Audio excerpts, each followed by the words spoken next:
এই যে ব্রিজটা দেখতে পাচ্ছেন আমরা যেখানে দাঁড়িয়ে আছি, এটি বারোয়াখালীর যোগাযোগ যোগাযোগ অবকাঠামোর যে মানুষের বারোয়াখালী মানুষের যে দীর্ঘদিন আকাঙ্ক্ষা, সেই আকাঙ্ক্ষাটি কিন্তু এই বারোয়াখালী মানুষের সদস্য।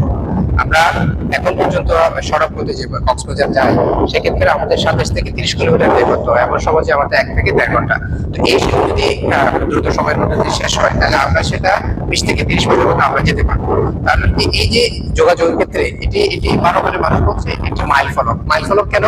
কারণ দেখা যাচ্ছে এখানে একটা হয়তো মানুষ অসুস্থ হয়ে গেলে কিন্তু আমরা গাড়ি কিন্তু নিতে পারে না। যারা বয়োবৃদ্ধ আছে, যারা সাধারণ মানুষ আছে, তারা কিন্তু এখান থেকে যেতে পারে না। তাছাড়া এই অঞ্চলের মানুষ কক্সবাজার এবং ব্যবসা বাণিজ্য, আদালত এবং পড়াশোনার ক্ষেত্রে অনেক দূর এগিয়ে আছে।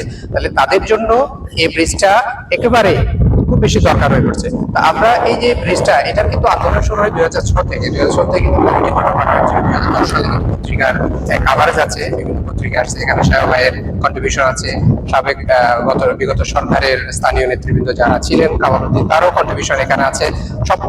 সবার কিন্তু যারা শিক্ষিত জনগোষ্ঠী, তাদের সবার কিন্তু এখানে কন্ট্রিবিউশন আছে। আমার পাশে আছে এখানে কায়েস, তারও কিন্তু এখানে দুর্যাপ ছিল।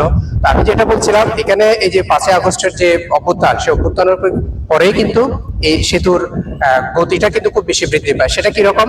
আজকে আপনি যে ফাইলিংটা দেখতে পাচ্ছেন, এখানে তিনটা ফাইলিং রয়েছে। এটি কিন্তু খুব জটিলসাধ্য কাজ ছিল। আগে অনেকগুলো স্কিল ছিল যে এখানে হবে না, এটা করা যাবে না, ঠিকাদাররা পালিয়ে যায় কিনা।